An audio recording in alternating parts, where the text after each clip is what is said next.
السلام علیکم میری یوٹیوب فیملی، کیسے ہیں آپ سب لوگ؟ امید ہے خیریت سے ہوں گے اور بہت خوش ہوں گے۔ تو ویلکم کرتی ہوں آپ کو ایک نئی کہانی کے ساتھ۔ آج کی کہانی کا عنوان ہے آئینہ کا آئینہ، یعنی کہ آئینہ ایک نیک لڑکی ہے اور اس کا آئینہ، اس کے محب والد کی کہانی۔ اس کہانی کے کچھ باب ہیں، تو چلتے ہیں اس کے پہلے باب کی طرف۔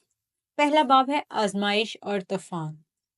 مالک اپنی بیٹی آئینہ کی شادی حمزہ سے طے کی تھی۔ چند دن بعد ایک تباہ کن طوفان نے ان کی وادی کو اپنی لپیٹ میں لے لیا۔ مالک ایک کسان تھا، اس کے کچھ کھیت تھے جنہیں وہ کاشت کرتا تھا، اس کا گودام تھا اور وہ ایک ہنسی خوشی زندگی بسر کرتے تھے۔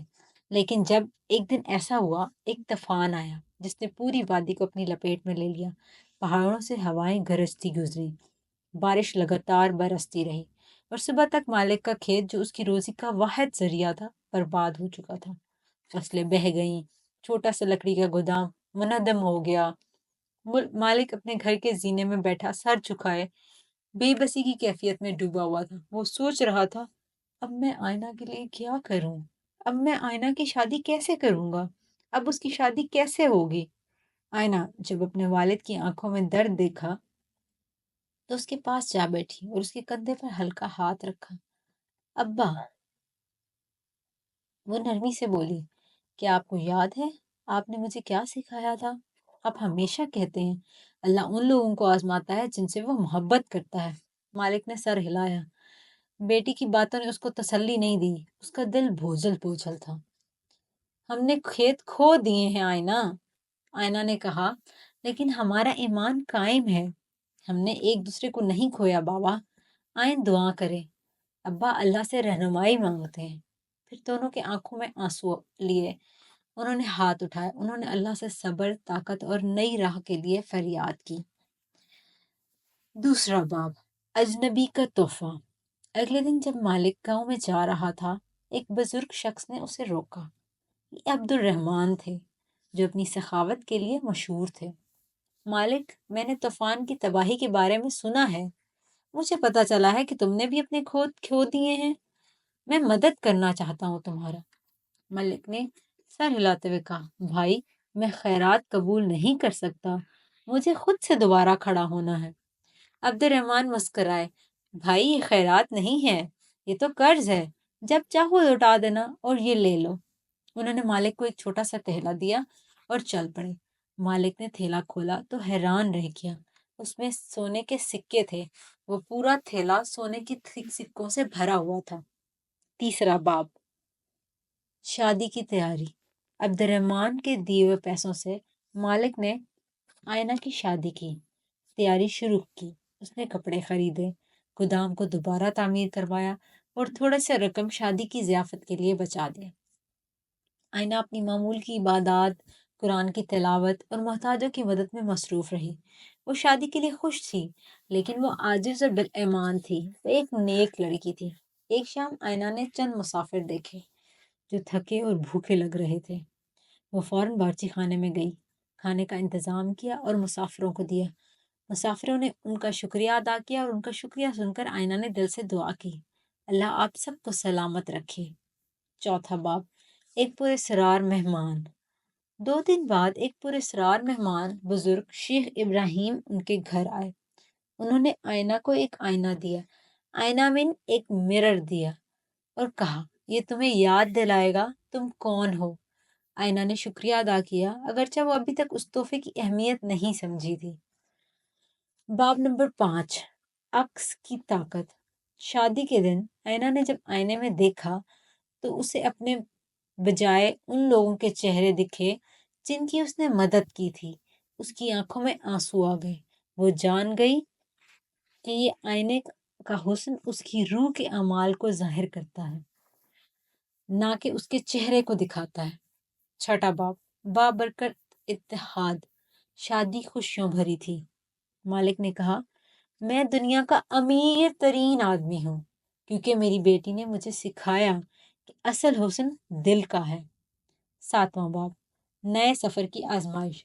شادی کے بعد حمزہ کو کام تلاش کرنے میں مشکلات کا سامنا کرنا پڑا، لیکن آئینہ نے صبر کی تلقین کی۔ وہ راتوں کو اٹھ کے تہجد پڑھتی، وہ نماز پڑھتی، وہ تلاوت کرتی اور وہ دعا کرتی اللہ سے کہ اے اللہ ہمیں رزق عطا فرما، اے اللہ ہمارے رزق میں برکت عطا فرما، اے اللہ ہمیں بہترین رزق عطا فرما، کیونکہ وہ ایک نیک خاتون تھی۔ 8واں باب، ایک غیر متوقع موقع۔ حمزہ کو ایک ایماندار تاجر عمر نے دکان چلانے کا موقع دیا، کیونکہ اس نے حمزہ کی سچائی اور دیانت کو محسوس کیا۔ باب نمبر 9، آئینہ کی قربانی۔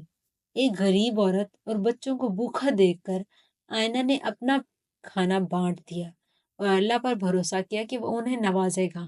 اب اس کا مطلب یہ ہے کہ آئینہ کے پاس صرف اتنا ہی کھانا تھا کہ وہ خود کھا سکتی تھی، لیکن جب اس نے غریب عورت اور بچے کو دیکھا تو اس نے اپنے حصے کا کھانا بھی انہیں دے دیا تاکہ وہ پیٹ بھر کے کھا سکیں، کیونکہ اسے اللہ پہ بھروسہ تھا کہ اللہ تعالیٰ اسے پھر سے نواز دیں گے۔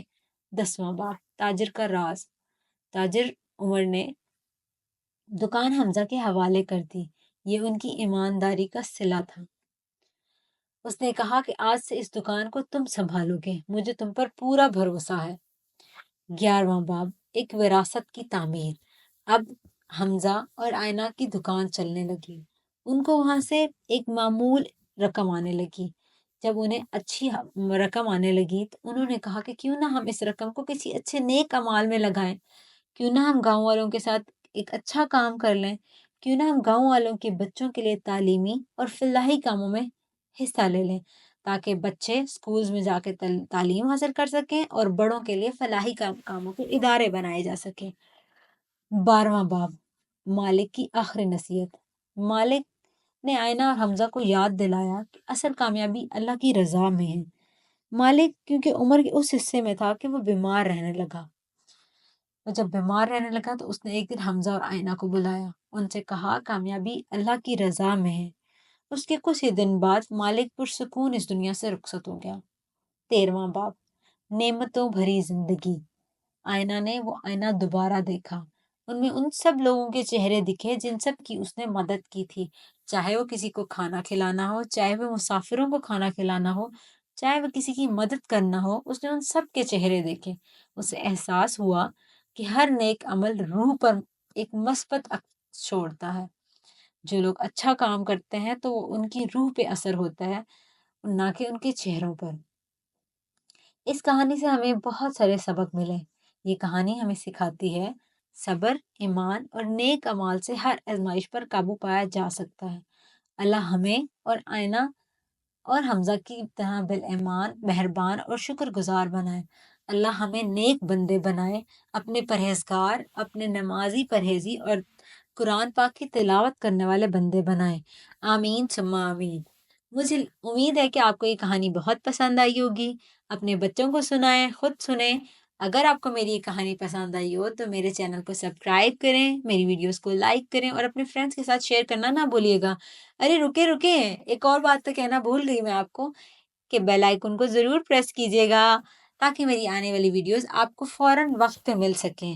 ملتے ہیں اگلی ویڈیو میں، تب تک کے لیے اللہ حافظ، بائے بائے، ایک نئی سٹوری کے ساتھ۔